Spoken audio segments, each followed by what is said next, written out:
Obi is asked by Kwanwanso to partner with to unseat President Bola Ahmed Tinubu come 2027. Now the question is this: is Tinubu leaving the office or coming to the office going to solve the problem of Nigeria?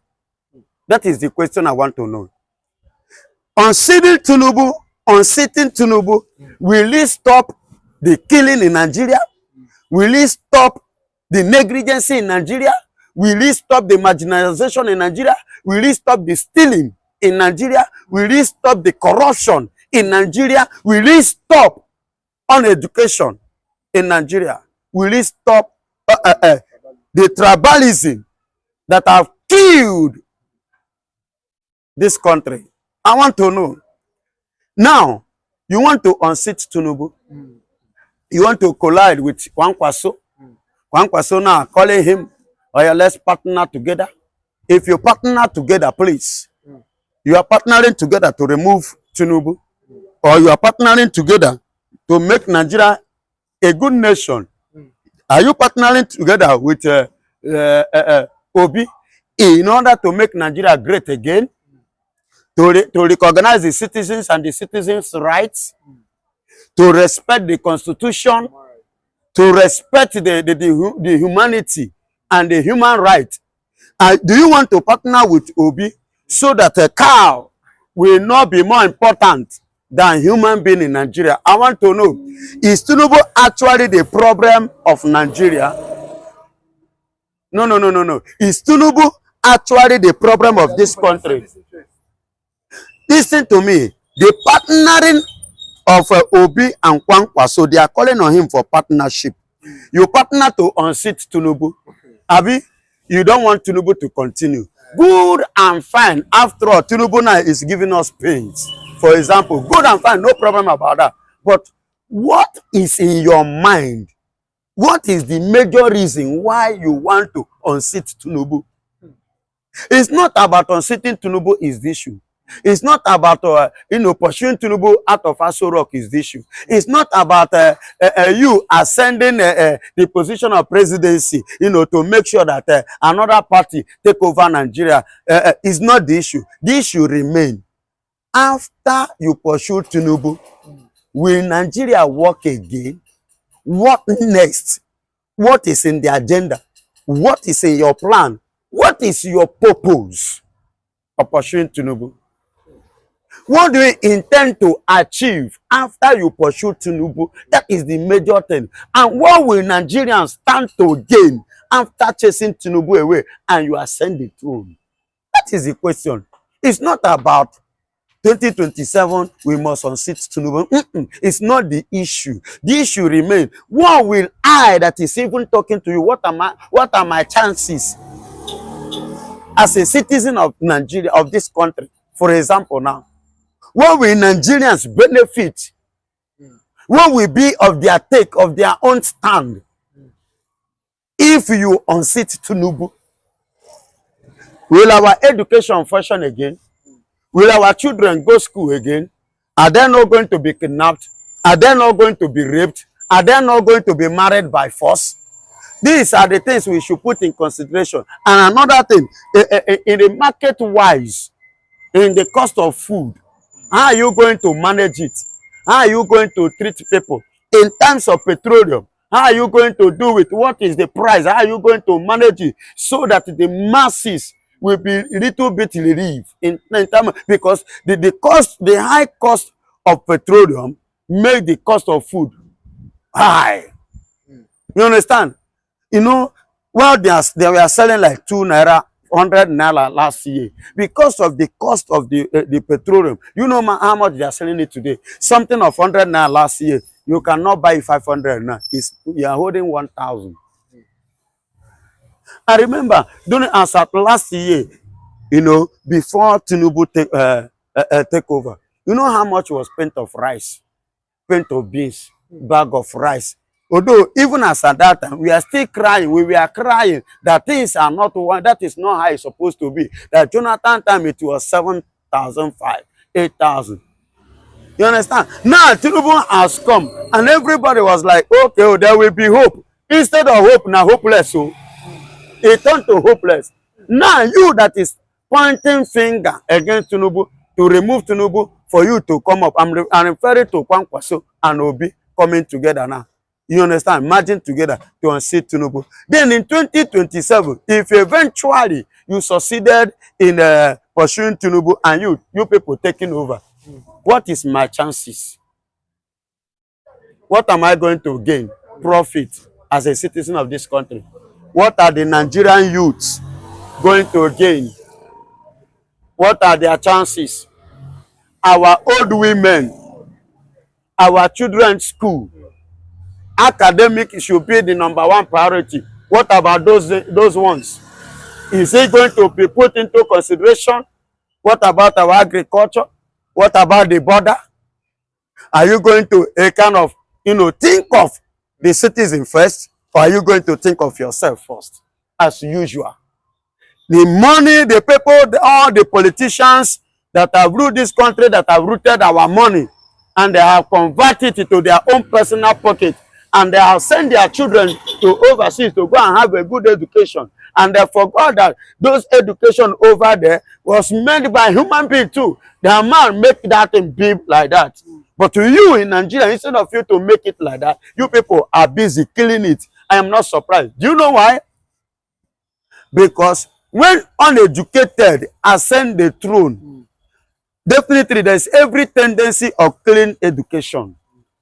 So we need people this time around that know the value of education, that know what education is all about, so that they will give our children an opportunity to be educated and to be learned. Let me tell you, many of those people that are committing suicide, committing Boko Haram or whatsoever, had it been that many they go to school, many of them will not engage themselves in that nonsense.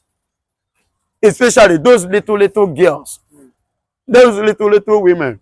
And let me tell you, you are forcing a girl of 15 years to get married. You are forcing the girl. You kidnap her, you rape her, and government will hear it, and government will close mouth. In 2027, I am asking, Kwanwanso Obi, are you people going to attend to those issues? That our girls, our young girls, our young boys will not be marginalized, will not be messed up, will not be kidnapped. Kidnapping will stop, so that they will stop collecting money from individuals unlawfully. At the end of the day, you come out and begin to publish it, how much you make in a year, and expecting to make more than that in 2025, just like Soludo said. Soludo intend to achieve 2025. Soludo was the best governor. Excuse me. Soludo was the best governor. Soludo was a best governor in criminalism. That is fighting insecurity. Fighting insecurity. In the Southeast. Excuse me. It's not fighting. Nigeria. Point of correction. There are many ways. No, there are many ways to fight insecurity. And that is the way they are fighting it. You see this place, be safe. We go here and kidnap. You go here and do and commit. You go, no. There's nothing like insecurity in Nigeria. And if there is any insecurity, like I have earlier said in many of my videos, I said, if there should be any insecurity, that Nigerian politicians should be held accountable. You understand? So, all these things are the things Obi, Kwanwanso, the northern that are calling Obi to partner with them, they should put this thing in consideration. All these things should stop. And all this mass and hatred killings that is going on in the east should as well stop. Surrendering the women, surrendering farmers in their farmland, destroying their farm crops should stop. It's not about unseating Tinubu. No, that shouldn't be the main priority. The main priority should be that making Nigeria a great nation. Do you know that this country is highly blessed?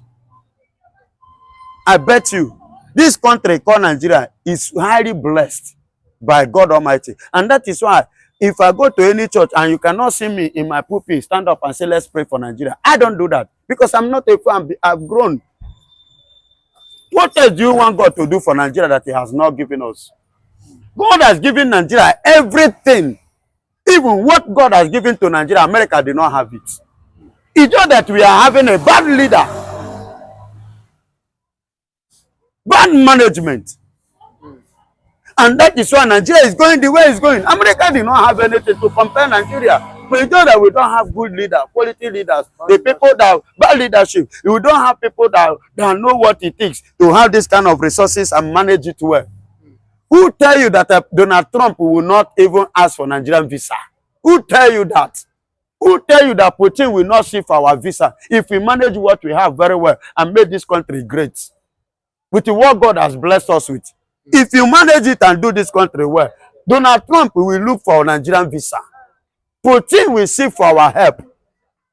But look at, let me tell you in case you don't know, what they are using to chop today are the things that, even that all those atomic bomb, chemical, this thing, that you see them producing outside the country, all these foreigners are using to produce. All those things came from African soil here.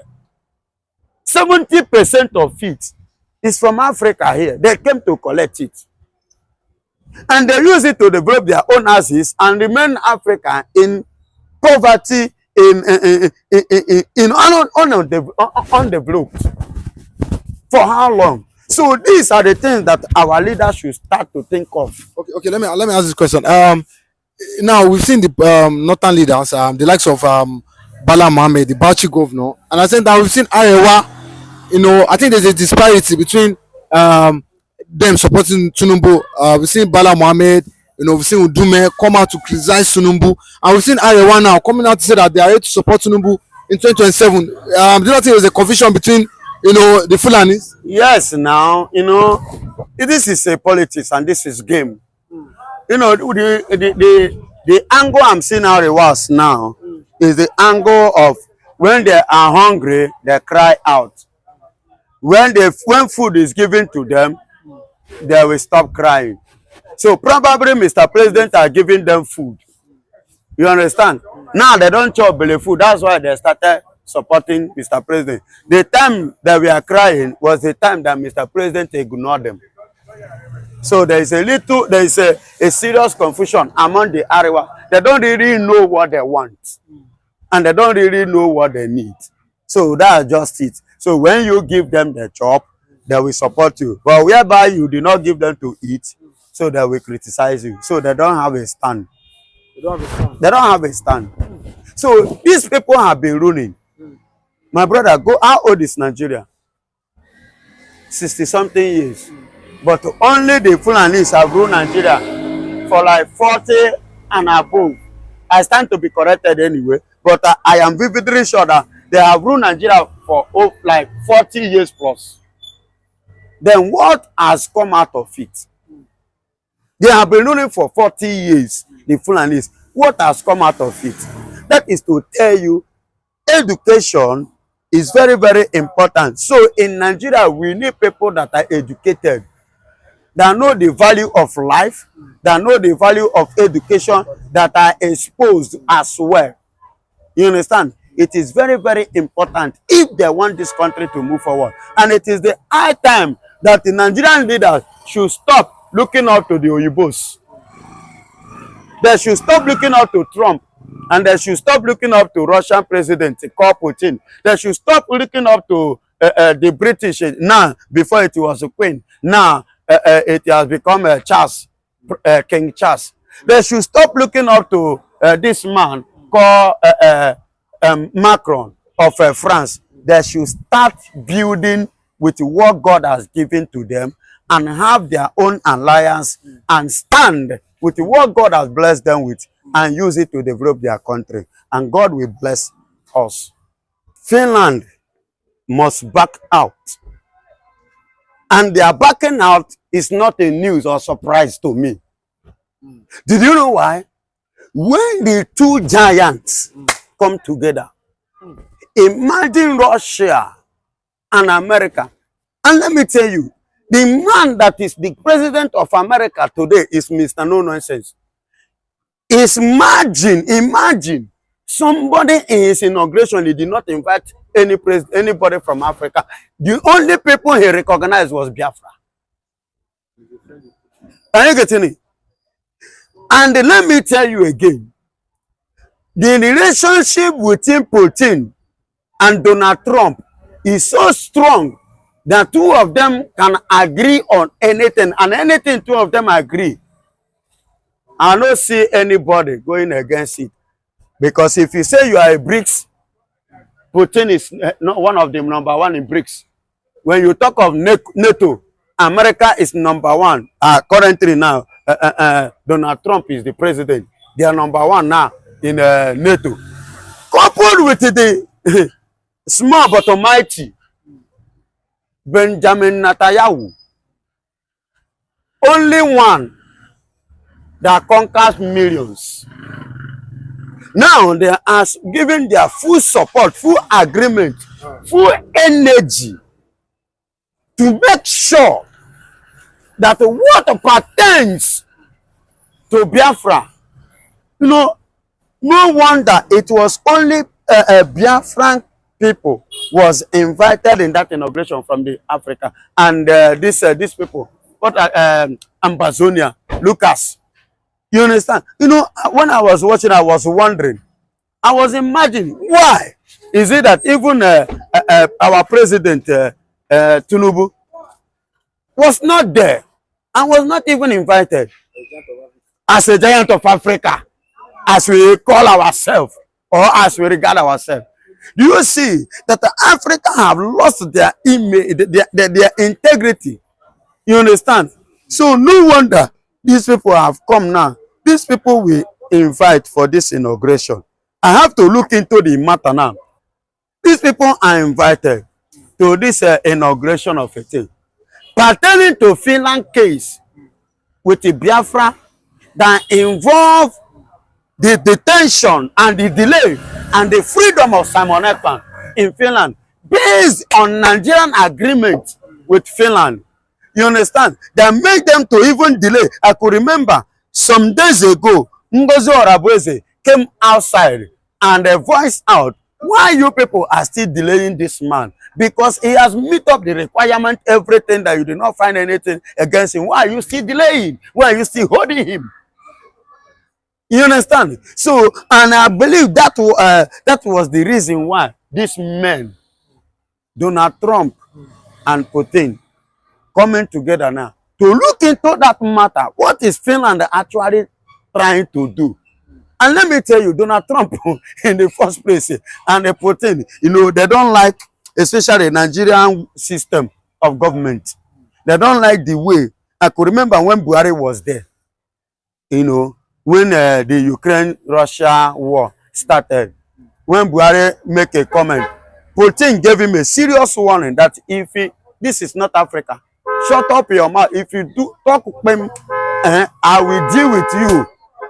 And our president, as at that time, shut up his mouth. He have to respect himself. You understand? And now you can see the former aide of Buhari and the current aide of Tinubu now have cautioned Tinubu. He should be very careful on the way things he said pertaining to the issue that relate to Donald Trump, because it's Mr. No Nonsense. Imagine the two Mr. No Nonsense who hate a country like Nigeria coming together on the issue of Biafra.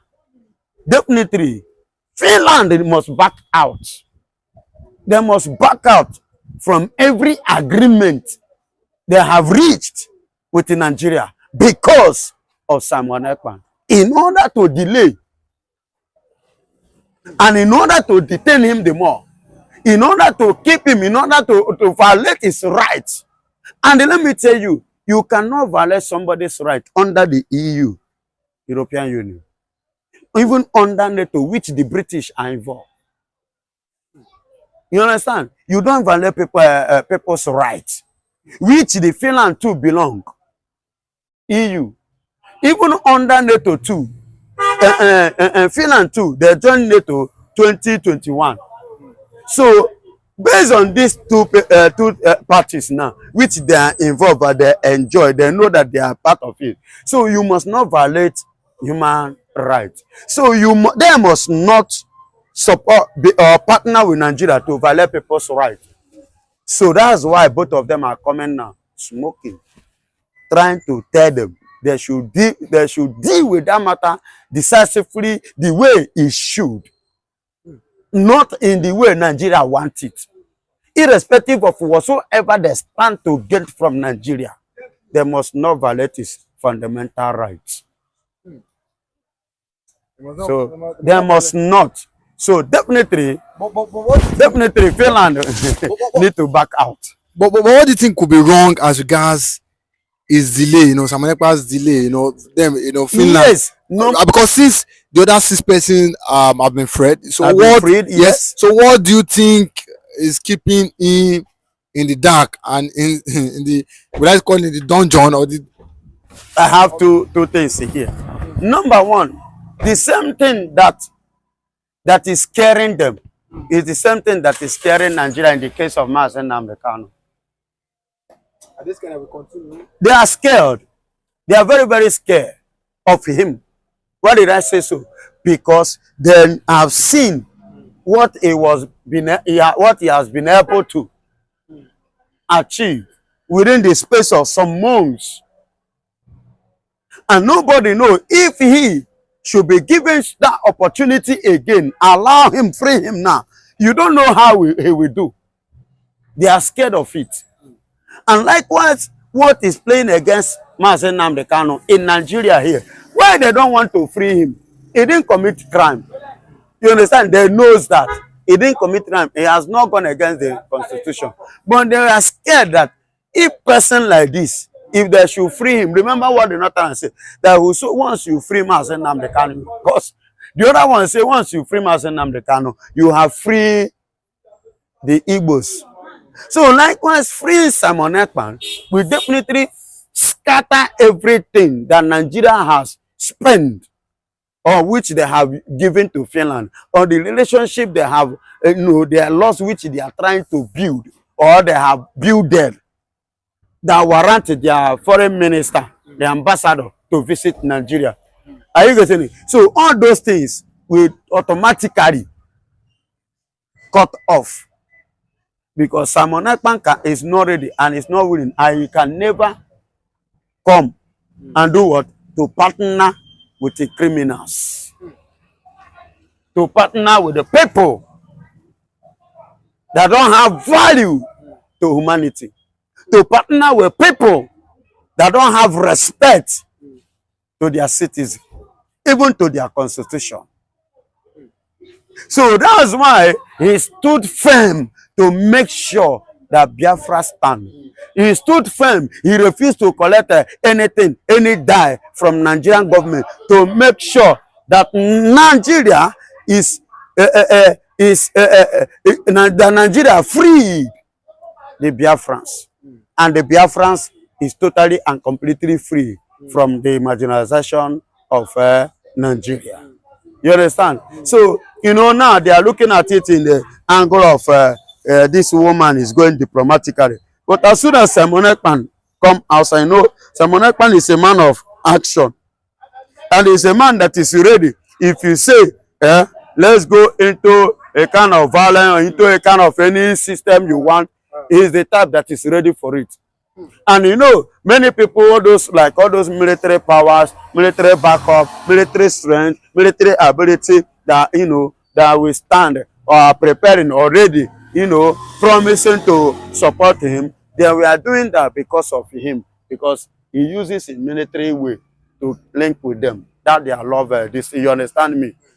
So if he should come out now to stand those military relationship with the other countries and the other Biafrans that is in other countries, remember it was that time that some veterans, military veterans from America, they issue some warnings to Nigeria. You remember at that time. So this man can come up now. Okay, let's do this, the needful once and for all. Once and for all. And before you know it, you see anywhere. Okay, but we know that Finland fought in Russia before they got their independence. Of course. But what do you think that they feel that Ekpa is doing it in the wrong way? just like the way Nigeria and Sides Musa keeps calling Ekpa a terrorist. Nigeria is seeing it that way. Nigeria is seeing it that the way is going. Not Finland. Not Finland. If it's Finland, Finland should have. No, not Finland. Not Finland. In the first place, that was why Finland gave the Biafrans the opportunity, the audience, the time, everything, freedom. Do what you express yourself. Because we ourselves, we went through what you are going through. We understand.